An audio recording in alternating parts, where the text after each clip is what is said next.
নিজের 9 মাসের কলিজার টুকরো বাচ্চাকে বাসায় রেখে একটা পুরো দিন আমি পাহাড়ে পাহাড়ে ঘুরে বেড়ালাম। একজন মা হয়ে এটা আমি কিভাবে পারলাম? স্বার্থপরের মতো নিজের আনন্দের জন্য বাচ্চাকে ফেলে গেলাম। স্ক্রিনে এই টাইটেলটা দেখে অনেকেই আমাকে মনে মনে গালি দিচ্ছেন, ভাবছেন আমি কেমন মা।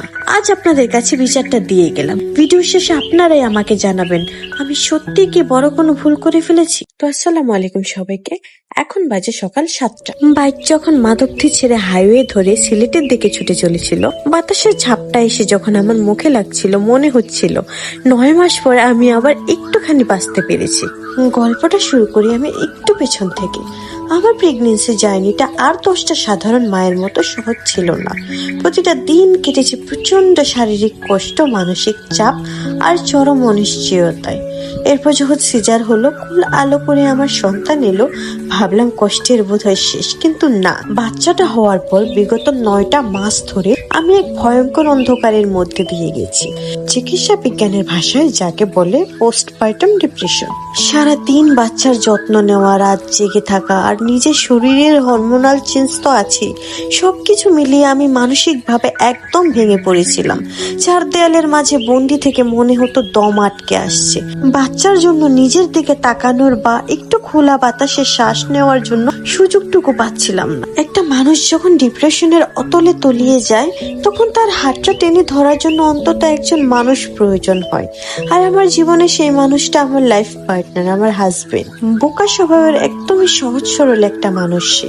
গুছিয়ে হয়তো রোমান্টিক কথা বলতে পারে না, কিন্তু আমার কষ্টটা সে ঠিকই বুঝেছিল। আমার প্রতিদিন রাত্রে ছটফটানি দেখে সেই এসে বলল, অনেক হয়েছে, আর না, কাল সকালেই আমরা একটু বের হব। তার যেমন কথা তেমন কাজ। সকাল ঠিক 7টা। চারিদিকের মানুষ যখন ঘুমিয়ে, তখন সে আমাকে নিয়ে তার বাইকে করে রওনা দিল সিলেটের উদ্দেশ্যে। হ্যাঁ, 9 মাসের বাচ্চাকে ঘরে রেখে যেতে বুকটা অনেক কাঁপছিল। বারবার মনে হচ্ছিল আমি কি ঠিক করছি। যখন সিলেটের সবুজ পাহাড়ের রাস্তা শুরু হলো, মেঘে ঢাকা আকাশ, সবুজ সবুজ পাহাড়, চারিদিকের প্রকৃতি দেখে আমার চোখের কোণ দিয়ে পানি চলে আসছিল।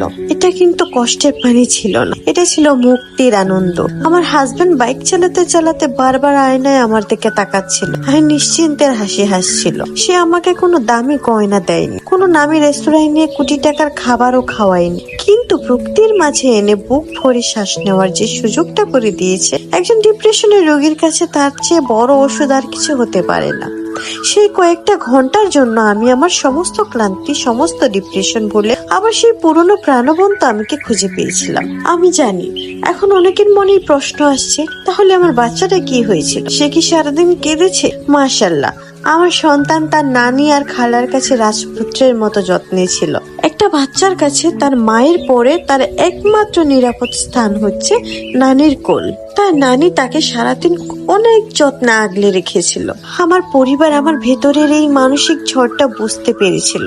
তারাই জোর করে বলেছিল, তুই যা, একটু মনটা হালকা করে আয়, বাচ্চার দায়িত্ব আমাদের।